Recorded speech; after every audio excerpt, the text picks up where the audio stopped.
Sudah dapat info belum, Bang? Sudah dapat info belum? Terkait revisi dakwaan Dr. Tifa sudah diserahkan oleh jaksa ke Pengadilan Negeri di Jakarta Timur dan akan disidangkan kembali tanggal 6 Agustus. Ya, beberapa jam yang lalu saya baca berita di beberapa media mainstream seperti Kompas online, dinyatakan di situ bahwa hasil wawancara wartawan Kompas dengan pihak PN menyatakan bahwa PN sudah menerima pendaftaran dakwaan yang baru, bahkan sudah menetapkan sidang berikutnya di tanggal 6 Agustus ya. Artinya ini kan sesuai dengan kajian hukum saya bahwa putusan pra peradilan ini, putusan eksepsi ini ya, putusan perlawanan ini memang pada intinya menyebabkan dakwaan yang pertama ini batal demi hukum, tapi konsekuensinya ada dua pilihan. Pertama, kalau jaksa keberatan dengan substansi putusan sela, maka dia bisa mengajukan perlawanan atau banding ke pengadilan tinggi. Tapi kalau dia sepakat dengan beberapa kekeliruannya, maka dia bisa melakukan langkah perbaikan sesuai pasal 75. Jadi ini ada dua pilihan. Nah, waktu itu juga saya sampaikan dengan melihat pertimbangan dari putusan sela, termasuk juga harapan dari korban, sebenarnya kita mengharapkan ya sudahlah diperbaiki saja. Kenapa? Namanya dakwaan semakin diperbaiki kan semakin sempurna. Bagus-bagus saja, semakin sempurna itu dakwaan, semakin baik putusan pokok perkara ya. Jadi buat kami pilihan yang cukup baik ya adalah menyempurnakan dakwaan ya, dibanding memperdebatkan bahwa apa benar harus tidak boleh menggunakan dua kuhap lama dan kuhap baru. Itu kan perdebatan-perdebatan yang menurut saya akan jadi panjang ya. Sementara dari awal saya meyakini sesuai dengan asas lex officio sebenarnya memang harus memilih ya. Jadi lebih kurang ini, pada saat sebuah perkara berjalan ternyata terjadi perubahan ke KUHP, maka ya seluruh penegak hukum harus memilih mana ketentuan yang paling meringankan, sifatnya meringankan loh, di antara dua undang-undang KUHP lama dan baru ini. Nah, jadi nggak bisa kalian pilihannya yang meringankan, berarti pilih salah satu dong. Nah, nggak bisa mencantumkan keduanya. Kemarin itu kan dicantumkan keduanya, itu membuat akhirnya ambigu. Apalagi dakwaan ini kan menjadi dasar pemeriksaan perkara, sehingga wajar saja kalau memang diminta untuk memilih salah satu, dan itu kan simpel, tinggal tentukan mana yang meringankan, dirubah. Ya mau pasal 310 KUHP atau 433 KUHP baru, hanya itu pilihannya. Nah, ternyata berdasarkan perkembangan yang kita dengar tadi kan dari beberapa media mainstream bahwa jaksa sudah bersikap, sudah memperbaiki dakwaan, bahkan hari kemarin sudah mendaftarkan secara resmi dan sudah keluar nomor perkara baru. Berdasarkan nomor perkara baru, majelis juga ternyata sudah ditunjuk, bahkan sudah menetapkan hari sidang. Ya, karena yang menetapkan hari sidang pasti majelis yang sudah ditunjuk dan dinyatakan itu tanggal 6 Agustus. Jadi menurut saya ini semua jalan yang memang sudah sesuai dengan kajian hukum saya, dan ini berjalan memang sesuai ketentuan sebagaimana mestinya. Tinggal kita dukung untuk segera penyelenggaraan sidang pemeriksaan dakwaan lagi di tanggal 6 Agustus nanti. Ya Bang, terkait perbaikan tuntutan tadi Bang ya, tadi Al-Katiri mengatakan bahwa harusnya bukan memperbaiki tapi melakukan banding. JBU melakukan banding, tanggapan Abang gimana Bang? Ya kalau itu sih sebenarnya jangan sampai kayak debat kusir ya, karena nanti kalau debat kusirnya tinggal, kudanya pergi. Ini kan sesuatu yang sudah jelas, ada normanya. Buka pasal 75 ayat 4, jelas sekali ya bahwa jaksa diberikan kesempatan untuk memperbaiki satu kali.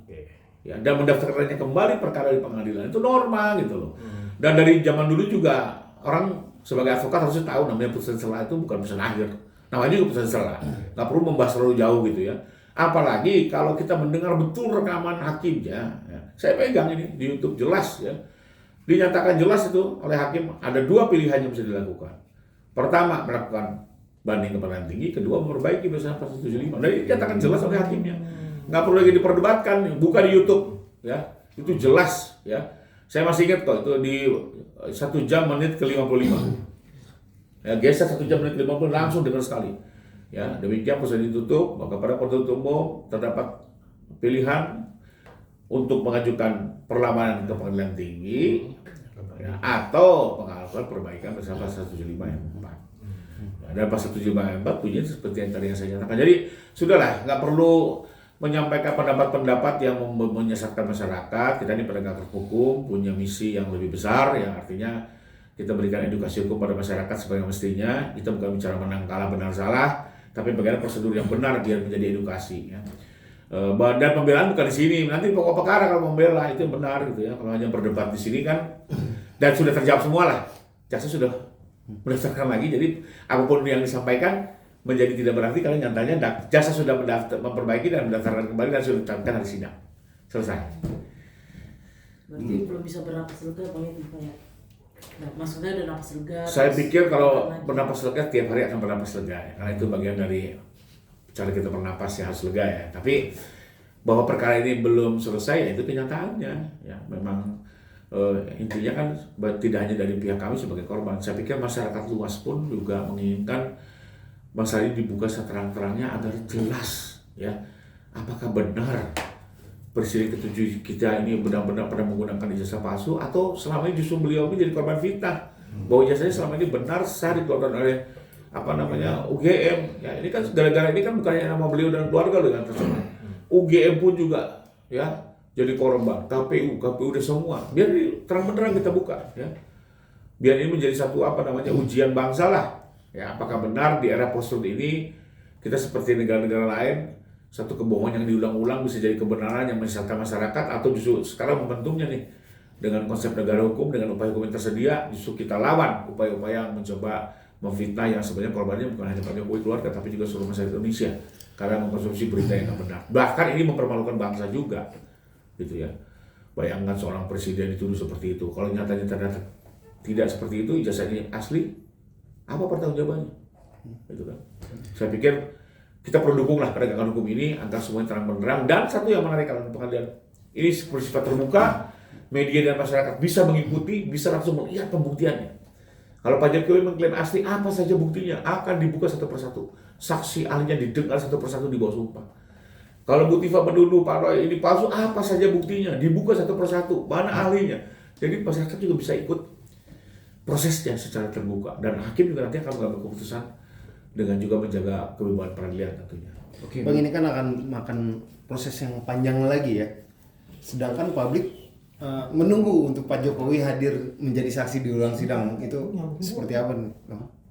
Ya kalau Pak Jokowi kan sesuai komitmen, bahkan kemarin pun juga kalau putusan setelah itu menolak perlawanan atau eksepsi, mungkin minggu ini Pak Jokowi sudah jadi saksi gitu ya, karena Pak Jokowi sendiri menyatakan berulang baik kepada saya maupun juga di media bahwa beliau akan hadir ke pengadilan memberikan keterangan di peradilan ya, dan beliau juga akan hadir betul-betul seperti masyarakat biasa ya. Bahkan beliau ingin menggunakan momentum ini untuk mengklarifikasi semua yang dia alami, yang dia ketahui, karena disinilah kesempatan beliau untuk menjelaskan, termasuk menunjukkan seluruh ijazah yang mungkin ada beberapa masyarakat yang menginginkan juga itu ditunjukkan. Pak Jokowi akan melakukannya tapi di forum pengadilan, karena ini kan forum yang tepat dan terhormat ya. Jadi Pak Jokowi betul-betul menunggu momentum untuk bisa hadir ke persidangan.